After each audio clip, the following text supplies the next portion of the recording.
Hey y'all, this is Allie Spears, your host of the Ag Chicks podcast, where I cultivate connections with the women who are helping feed the world. Andrea is a fifth-generation farmer and entrepreneur from southwest Minnesota. She farms alongside her parents and husband. Their operation consists of commercial cow-calf, feedlot, and row crops. Andrea shares her story online to advocate for agriculture, stay open about her mental health, and hashtag keep it real daily to remind people not everything is as it seems on social media. Please help me welcome today's guest. You said it's hot in your part of the world today, huh? Yeah, we've had like a really mild July so far. And now it's showing up not mild anymore. So, I mean, like the Texas heat, it's nothing compared to you guys, but the humidity is showing up and they're talking like real feels of like 105 the next couple of days, which we haven't had real feels really above 90 yet. So it'll be kind of a shock to the system when you walk outside. Yeah. Well, that's hard on everything, right? Not only individuals, but livestock and everything. So, for you guys, when it gets like that, I know you have a unique kind of operation, which we'll get into in just a minute. But obviously, you're going to be taking precautions to try to make sure everybody's cool. But like, how does that change y'all's day-to-day kind of plan when it gets like that?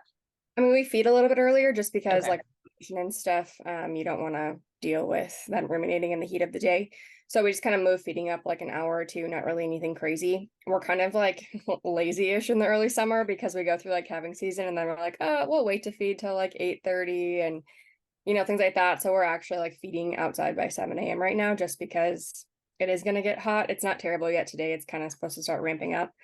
And then we fixed our water problem. So we had some like lack of water flow coming from our rural water lines. So we're hopefully, knock on wood, we should be much better this year than last year with constant water supply since we put in some underground water cisterny stuff to help with that. So hopefully the fats handle it fine because we have some 1,500-pound heifers and steers on the yard right now, shipping out in a couple of weeks. So looking at them nervous, but they're handling it better than I am so far. So knock on wood in that department. So I know that kind of always amazes me too, right? You like internally and mentally, you're like worried about them, but they adapt and they are completely fine most of the time. So yeah. they're pretty hardy animals, thank We goodness. had the like slow ramp up. We did have like heat hit affect one of them way earlier this year because we went from like 40 degrees to like 85 within a day. And for Mhm. like it was the biggest one in the yard. He did not handle it well. Other than that, like they say you need like a day or I don't know what it is, like per degree increase. And that was, I mean, it was one day and it was 45 degrees. So Oh not yeah. they struggled. But yeah, heat stress makes me like super paranoid and anxious, all of the above. Like I don't sleep well, I just worry. And there's not a lot that like you can do once they start. So it's more Hmm. planning and hoping Mother Nature's not gonna be super cruel when she goes into it. So Yeah, hoping she gives everybody a little bit of a break, or at least an increase, like you just said, a little bit of a gradual. slowly, which it has been. It's not like we went from like spring to August heat very fast. And we need the heat to grow the corn, so I'm not totally complaining. It's just I don't like it. So Yeah, yeah, I hear you. And then what have you, in terms of like rainfall, what is that looking like for you guys right now? so last year we were really dry, so we kind of we're really like nervous going into it, especially with how dry we were last year with like the ground, like water moisture content. Because so we built the barn last year and we put water lines in July and we got to water like 3 feet down. So Mhm. we were okay in July last year. That was like 4th of July weekend. By the time we actually put in water lines and more like drilling, etc., finishing stuff in October, we had to get to 6 feet and there still was no water. So we have very rich like black dirt here, so if we have the moisture, even if it's dry, we're good to go for the most part for a season. Just for, I mean, crops, pastures still struggle because pastures usually the lighter ground. But this year going into being behind on moisture, we were a little bit nervous. We kind of played defense with picking hybrids and stuff and pasture populations just because if we were going to be dry, it was going to hit us really hard since 2 years in a row. We've had some really timely rains for how crops are doing. Pastures are starting to look rough now just because it's been dry last year and now they're trying to catch up. They're not. I mean, calves are 2 months older than we had last year. Yeah. I mean, really can't complain compared to a lot of people. If you go 10 miles south, they might not have really anything on their corn Wow. plant. They just haven't gotten anything and they're burning up pretty bad. And you go north and it's not great. I think we're in like a D1 or D2 now classified, but not, I feel better than last year besides the fact that we were like kind of behind already going into the year. So Yeah. besides the snow we got, it didn't help because it just blew around everywhere. Yeah, and you probably get like the full effect of a season, right? Of every season. I Yeah. mean, yeah, I always feel like I like want like a true fall and then it just like doesn't happen. I think last year we went from like summer to winter like that. Like I don't really remember having like the nice crisp fall day where you could like Right. wear and you were happy. It was like I'm either hot sweating in a t-shirt or I need like a coat on. That's Yeah. kind of I remember No chill. I was helping clean out a bin and I was like, I'm sweating, and the next day I was freezing my butt off, just like running the auger. So generally we have every season. Winters can be like good or bad. This last one brutal. Mm-hmm. And then summer, obviously. We always feel summer usually, and then it's usually like a really wet spring or a really bad winter. So that's what I Crazy, get man. in Minnesota though, so it is what it is. Right. Okay, but I wanted to kind of start at the beginning here with you. I know you are eighth generation, correct? Fifth.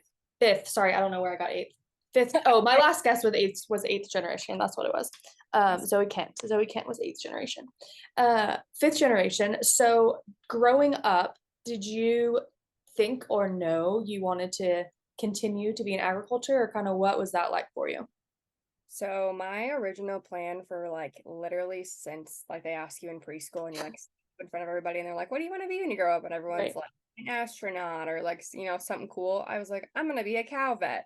That's what I wanted on like more than life. That's actually what I went to school for. So I went to South Dakota State, got my animal science specialization, pre-vet, aka way too much chemistry, biology, and physics and things that don't really benefit me anymore in my life. Right. Might understand like how pharmaceutical things are made, but other than that, it doesn't do anything for me. Right. And I applied. I did not get in my first year, and I actually pulled my application the second year because I returned home to the family farm, kind of like at my lowest low, not feeling great, feeling like everything I had worked for was just gone. Like I had no backup plan. I never did internships. All I did was study, work, and get like experience for my vet school application. So I didn't go look into other fields. So I was in feed sales for a little bit, figured out I'm not a feed sales person. That's not my cold calling is not my jam. Not your thing. Well, 3 months later, I went full-time entrepreneur mode and farmed with my family. And I mean, I never thought that I would farm to the full extent. I always figured I'd have like a cow-calf herd because I love cattle more than anything. But I did not see myself looking into like the crop side of things and like being on the farm every single day.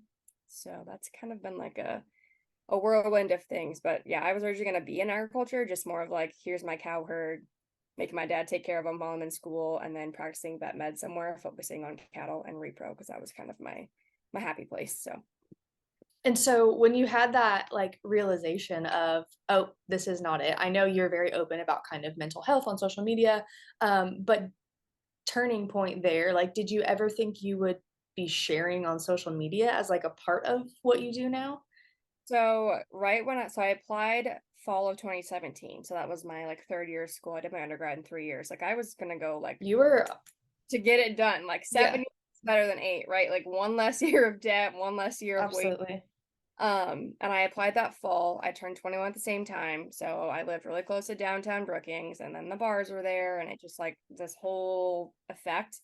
I got my first denial, I got the second, I got the third, and my mental health went to trash because all of a sudden I was like, I don't have a backup plan. I don't have experience. Like, who's gonna fight? Who's gonna hire me? You have all those thoughts because your mind Hmm. really is spinning everywhere, and I felt like a failure. And every time I felt like I like processed it and like moved on, I would go home, find like an old church lady, and she'd be like, "Oh my God, what school did you get into?" And I was like, "None of them." Like I None. go through it all the time. So I really lost myself my last fall semester at school because, I turned to alcohol. I didn't work out as much anymore because I was choosing to cope by drinking and partying or, just not taking care of myself. And January 1st, 2018, I'm not a New Year's resolution person, but I finally was like, you know what? I need to draw a line in the sand. And I restarted my fitness journey and I started sharing it online because I was like, if I tell these people, the 700 people back then, that I'm going to show up. Like, I'm going to feel like absolute crap if I don't show up. So I showed up. So it was mainly just like fitness. Here's like what I'm eating. This is what I'm doing. This is how I'm navigating the challenges of like studying and jobs and, taking care of myself. And I'd go home on the weekend and I bought some cows that January after I didn't get in because I wanted to expand my herd. I was like, well, might as well go spend $30,000 on some cows, right? Right. Why not have my dad From vet school to cattle? What a great transition. I was like depressed, super unwell, started working out, bought cows. So I mean, I was covered. Hey, the best kind of medicine. My dad was like, I'll co-sign, it's fine. I was like, cool, awesome. If I get into this last school, which I didn't think I was going to because it was Colorado State, I was like, you can take it over, you can have my cows, it'll be fine. Newsflash, I didn't get in. But I would go home during calving season and I'd share a little bit of that because it was, what I was doing. And I started creating the connection of people actually, like back then Instagram was different. Like reels weren't a thing, stories weren't even, I think stories were like brand new. And I had people that like found me on the explore page that I did not know personally. Cause up to this point, my platform was like classmates, people I knew, like people that you literally knew in your life. It wasn't a whole bunch of randoms that found you through the explore page. And people started asking like, oh, why are you like banding this calf? Like, what are you doing? What shots are they getting? Why do they have a tag? Like little things here and there. And I was like, I thought this was common knowledge because that's what I grew up doing. Like for me, it's an automatic, just like I've literally known that since I was like 2 years old, right? So I started figuring out the disconnect and I really liked educating about agriculture. And I always kind of had that background with like 4-H and FFA, but I never realized living in the Midwest how disconnected people that lived in rural communities, and cities could be. I knew it when I would go to like the state fair in like the Twin Cities because that's a whole different wild world. It's crazy. Right. But I started creating those connections and started advocating more. And it's grown into where we are now. But I didn't set out to do what I do at all. Like if you would ask me in 2017, I'd be like, I'm not gonna show up. I'm an introvert. Like I'm not gonna post anything other than like a cute selfie or a picture of me and my friends. And now here we are. Now it's a full-blown business, right? I mean, yeah. That's what I do full time. I love it because it's really an awkward question. And we're like, what do you do? And I'm like, well, I literally farm every day and then I just like share that. So like content creation, but it's my life and sharing what I love more than anything in the world. And that's, the fact that I get paid to do that and it's, building our dreams it's mind-boggling. I don't even have the words for it. I try all the time. I'm like, how did we end up from like super depressed, unwell to literally doing what I love every single day? Right. Well, and I think your page is so unique because and like obviously there's a ton of content creators out there who are showing their life. Like that's not something that's unique. But the way you do it is unique because you highlight your love for fitness tied into agriculture and the mental health. Like it's literally like you. And when you go through your page, like you get a very instant kind of reaction or like painted picture of who you are. And so I think you do a great job because excuse me, you're very easy to relate to. And like, I'm watering the cows today, or I'm feeding the cows, or we're moving cows, or we're weighing cows, or like whatever the situation is. And it's, I think, a unique thing because people see it as a relatable thing, like maybe they don't have cattle or they're not involved in agriculture, but they like working out. So then they find that connection with you. And then kind of the advocacy side of it can kind of take on its own identity there. So I think your page is great because you highlight so many different aspects, but they're all pieces of you. And I think sometimes in agriculture and through this whole world of social media, we think we could only show one thing or like talk about one thing, which is hard because like for me, I am extremely private. However, finding those boundaries of like, what do I want to talk about? What do I want to share? And then sharing one particular thing and thinking, oh shoot, like now I can't talk about this because that's the only thing I talk about now. So that was a rant. I'm sorry, but kind of it relates because for the longest time, like when I started showing online and I started getting serious, because when I started, it wasn't for a business. It was just self. It was like a creative outlet, which is probably one of my biggest challenges now is it wasn't a business. So I have to remind myself to treat it like a business, but also like, have the creative outlet. Balance is a weird thing for me. But I would always hear like they're like, you need to niche down, you need to have like an exact brand. And I was always putting myself in a box. And that's when I would feel, out of alignment or I wouldn't want to show up. or I'd feel burnt out, all of those feelings where I want to share, but I like sit down to post and I'm like, I literally have nothing inside my brain right now, even though there's 85 million things going on that I could share all the time. So finally I was like, I'm not letting like anyone on here tell me or like make me put myself in a box. Because the longest time I was like fitness and agriculture, I don't know how they go together. Well, Mm-hmm. because mental health is other in an aspect. And I made a promise to myself back in 2018 and even like throughout the years, I was like, I'm never gonna be that account that somebody scrolls by and makes them feel like crap about their life. Like I'm gonna be a real human, sharing the highs, the lows, all of it. If they don't like it, that's cool. But there's so many accounts that when I was like in those really rough, hard years where you feel lost in your early 20s and even your teens, that they make you feel so inferior. I just wanted to be like, I'm a regular human, Mm-hmm. not like that. I don't want to be put on a pedestal. I want people to actually feel like they can, reach out in the DMs and I'm going to get back to you. It might take me a couple of days sometimes, but I'm not just going to like be a fancy dancy influencer with a massive account. Yeah. So, Yeah. because Relatable. I was like, I'm going to be a regular human. Here's my messy, chaotic, hot mess life of everything happening all the time.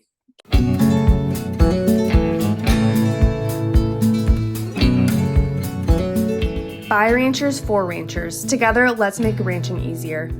Previously known as Cattle Back Box, Strayhorn has rebranded to better match their ability to push the envelope in creating innovative animal management products to serve the ranching community. Strayhorn is rooted in tradition and ranching legacy, but they believe in the opportunity of looking at things with a new perspective to drive the industry forward. Check out all of the things that Strayhorn has to offer you and your herd. Yeah, but I think that's what people relate to, and that's why you have done so well, is because people see you for who you are and just a real person, right? Right, that was the goal. I'm glad that I'm doing it. But in addition to that, like, you are an entrepreneur. Like, you have, I feel like, a lot going on outside of just, being on your operation every day. So let's talk through some of that. So in addition to your family's operation, which you guys farm, and then you also do describe exactly what you guys do with cattle, because I know, but people are probably like, what does that even mean when the word comes out of your mouth? So talk us through that a little bit. So we have row crops, so corn and soybeans. That was not my department for a very long time, but someone's gonna know how to feed our cows, and it is part of our operation. If I Right. take over, I have to understand it. So that's been a fun whirlwind. And then we have the cow calf piece, but we also have the feedlot. So we're kind of unique in that aspect because there's not a lot of people that do every single stage of like the beef industry. A lot of, they'll raise cows or raise calves, have their cow calf herd, sell the calves at weaning. We keep them the entire stage. So the calves are born here and they will leave our operation on a truck going to become beef and byproducts. So there's no like intermediate like phase essentially. So if you Right. break down the industry, there's like cow calf, backgrounding, etc., growing feedlot. It's literally all here for us. So we do every stage of that. I share that because for a long time I was like, nobody's promoting the feedlot life because it can get a bad rap, but it's really amazing actually. Mm-hmm. We're not a massive like operation, but I still think it's easy to share and great to share to show kind of what goes on. And I do love promoting like the farmer feeder because it's not as common as it used to be. Yeah. It hurts my soul a little bit. But yeah, that's mainly it. And we do confinement cows now, so that's also a new avenue. We don't have a lot of pasture around here, so we tripled the herd in the last year by Oh, building a barn. So we have cows that stay in a barn pretty much year round versus going out to pasture. Doing some shorter term, like older cows in that. And then obviously like regular cow calf out on pasture as well. So that's kind of like the operation side of things. Yeah, it's kind of a lot, but yeah. Well, and I think, again, like you just said, your kind of the way you guys do things is different, because a lot of people don't do they're just like in one aspect of the beef industry. You guys have like the full kind of circle there, which is cool. And it's cool to share about that, because I would agree, like, feedlot stuff I don't know very much about. And that was when I went to the NCBA trailblazing meeting not too long ago in Colorado. We were all talking about like, what are our weaknesses as an industry, and like unanimously we were like, we don't know anything about the feedlot industry. And so the fact that you can share about that is really really cool. But then in addition to that, you also have a fitness line as well, right? So tell us a little bit about that. So, during COVID, so I used to be a health coach. That was like my main business for a very long time. I got burnt out, so I had to kind of shift ways. But during that, I met my best friend, and we both like were driving through a blizzard up to the Twin Cities to get on a flight to go to Florida. It was great, like 4 hours turned into like an 8-hour drive. It was like white knuckle driving. If Oh you've my never God. been in a blizzard and you can't see your front headlights, that's how bad it was. We're just like casually talking the whole way, such a Midwestern thing. And we're like, I've always had this dream to like start a business. Because every time I work out, everyone would be like, I used to wear like really fun clothes when I worked out, and I wear like a cutoff and shorts and don't care. But they'd be like, where did you get like that workout set? Where did you get that sports bra? Where did you get that tank top? And I would always send them to like Amazon links or like this store or Fabletics or whatever it was. We were like, why don't we like create a brand, an online boutique that carries lots of options that one are affordable, high quality, and make you feel confident in your own skin? Because that's really kind of what our mission was. So Simply Empowered was born. We're actually on a little bit of a break right now because my co-pilot just had a baby. So we're letting her heal and navigate postpartum life. She had her baby on Friday. So it's very new. Her second one. So we kind of closed down for 2 weeks, which is the beauty of a small business is towards our dreams. It's flexible. So we actually live like an hour and 15 from each other, but it's an excuse for us to stay connected because she's not in agriculture at all. She's Okay. an ex-teacher, all that stuff. So it's a connection that we have that's not like something we both do every single day now that I stepped away from the coaching world, but that's kind of our mission. And it's kind of just like a fun little, it's easy to share because I wear the clothes every single day. Yeah. And we made our mission to bring stuff that like was affordable, high quality, and gives you that confidence boost versus buying some random brand and not actually loving what you have. If we get something in we don't love, we're just gonna not carry it because it's not worth it for us. So Yeah. Very cool. Very, very cool. I think that when you can find parts of your business that complement other parts, I think that's when like real entrepreneurial success happens. And so the fact that you guys are able to do that in complement to obviously your lifestyles, because that's huge, it has to work with your life, but then also kind of the different passions that you have is very cool. So that is awesome. And then you are also now I don't know the full details, so you're gonna have to walk me through this. But are you also doing mastermind coaching now, or like what? Okay, so hit I'm me with like all the details. extremely multi-passionate. So like Same. I when I I started can't focus on one thing. it's yeah, it's bad. And I'm like, oh, here's a new avenue. Like if there's a way for me to have like a stream of income to support like the farm and the expanding and like goals I have, because that's who I am as a person, an Enneagram 8, like I'm always minded of business stuff. I think I was meant to be an entrepreneur times like 10, to be honest. I call Uh, myself a serial entrepreneur. Like it's just always happening. yeah, it's ridiculous. I was like, here's a new business idea. My husband's like, good golly, woman, like take a break. I'm like, okay. I've also had to hire people to help me now because I am an Enneagram 8, so I do 80% and then I like stop and then it's a hot mess. So I started monetizing social media a long time ago, really got into like brand partnerships and building, a pretty substantial income from sharing what I love every single day.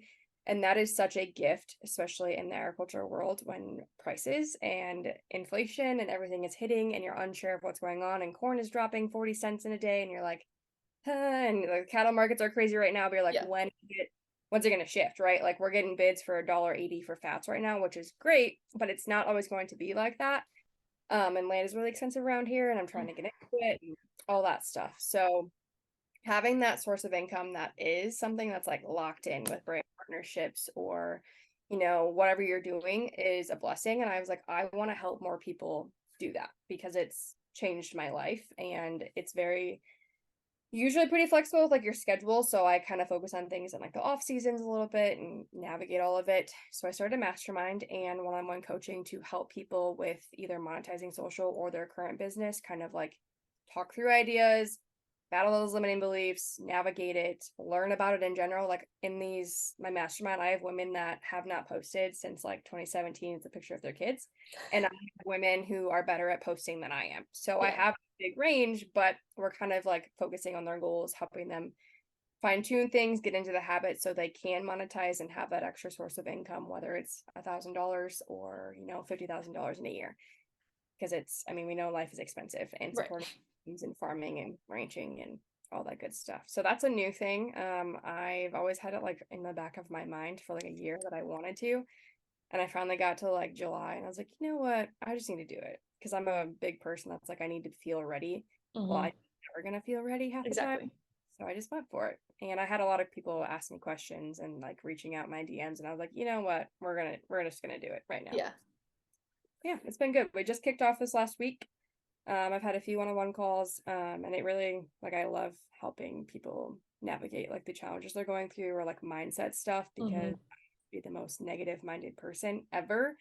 And now like I can't stand negative-minded people because I've just flipped that switch. So, helping them rewire that, battle limiting beliefs, all of the stuff it fills my cup a lot. So What else? I feel like I'm missing something else. that's right. I mean, I think that's it, to be honest.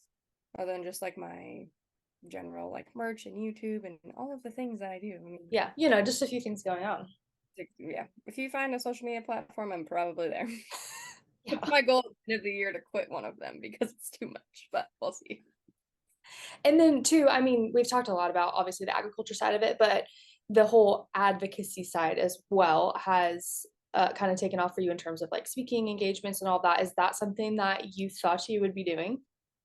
No, because so I mentioned earlier, like I'm an Yeah. introvert. So Yeah. like me showing up every day, I don't know why it's so easy, but it is. Like I just like Yeah. when I'm like talking on my stories and I like if somebody shows up at the farm or like a sales rep shows up and I'm just like walking around with my phone like this, I'm like, I am such the most awkward person in the entire world. Or like we were pouring concrete the other day and the like driver of the truck was like, "Are you recording right now?" I was like, "Yeah, I'm making Yeah. meat." He like looked at me like I was weird. And I was like, "Well, we're sharing, right?" Right. Um, I never thought I'd like do the public speaking thing, and I got asked to do my first one last year, like by a little over a year ago, and it was a smaller event, and I just like I'm gonna go for it, and it was a Mm-hmm. panel.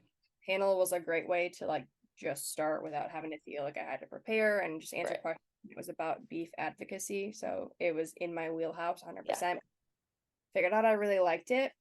Did my first like big one-on-one type thing for 50 people. Had the nerves, navigated it, hired a coach to help me because I knew I needed to work on that a little bit and got serious with it. But I definitely say no to things that don't like feel like they're in my wheelhouse. Mm-hmm. Especially if it's like talking about, like fancy sustainability, like that department. I used to feel like I had to talk about it, but that's not where I'm the happiest. I'm more happy about talking about animal welfare and care and stuff. So I've learned to say no to things versus saying yes to all of it. But yeah, I don't know if I'll ever like do it all the time, but Yeah. I pick a couple of them in a year just to speak about what actually lights my soul on fire.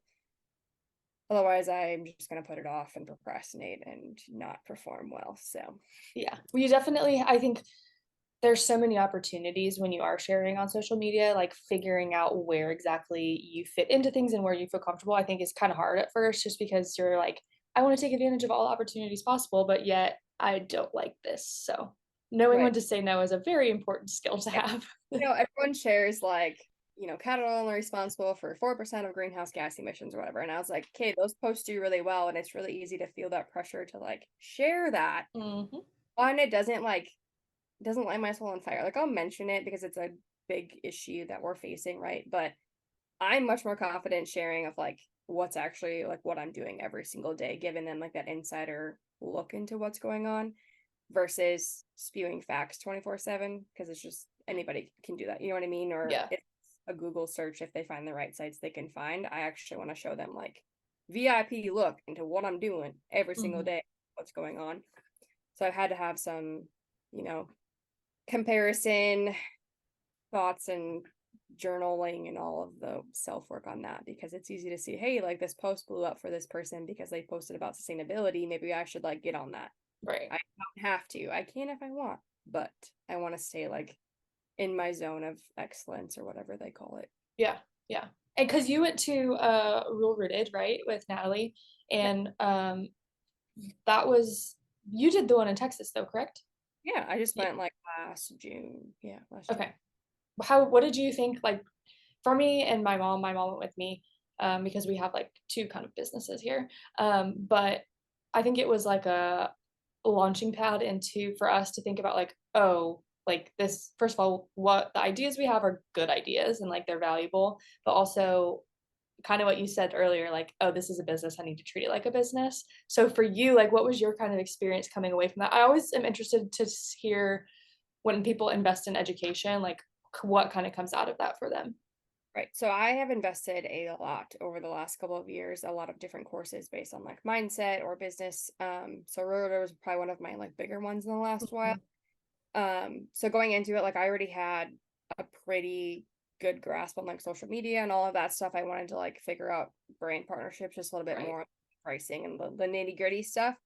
But for me, I was in that transition where I was leaving the health coaching world. So I was really like out of alignment, burnt out, did not knowing like which way I wanted to go. Deep down, I knew which way I wanted to go, but I needed that confidence push, that community to believe in me. Yeah. So that's really what I got out of it is one, I met a lot of really incredible women and I got that like confidence boost and push to just like rip the band-aid off and go for it. But even just like the resources, the book, having all of that. But a lot of it was probably just the confidence and community more than anything, to be honest. So yeah.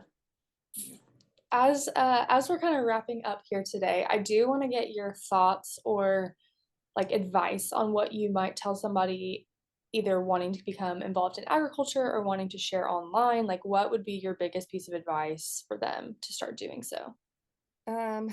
Biggest piece of advice. I'm gonna be so I can narrow it down to one. I'm really bad two answers when somebody asks me a question like this. I would say, and this is all gonna depend on like your personality type, but for me and for a lot of people in general, it's really easy to want to wait until you feel like you have it all figured out. Yeah.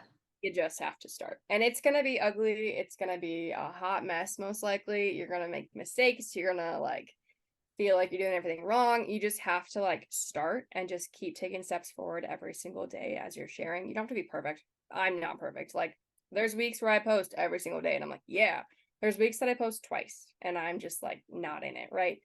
So give yourself grace, but just start. That goes with sharing, but also in ag, start getting experiences, start asking questions, like go to different, educational opportunities, get a job, do your research, just start somewhere.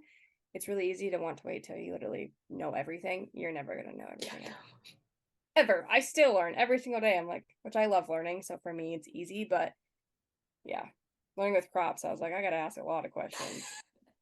About cows, like, I tell you everything. Gotta figure some stuff out here. I know nothing about crops. So no, I think that's great advice. And I can relate to you on the fact that like I like everything to be perfect before I even like share the thought with someone.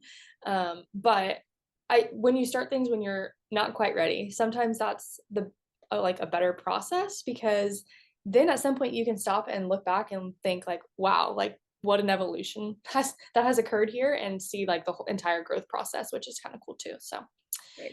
Fantastic advice. So Andrea, as we kind of finish up here today, I will post your kind of links and stuff in the show notes, but what are some ways for people to get in touch with you if they are wanting to reach out and chat?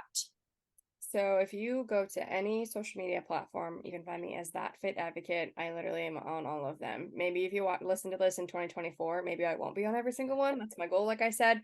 My website is just thatfitadvocate.com. If you want to reach out via email, it's linked on my Instagram and all of my platforms. If I don't respond to DM, just shoot me an email.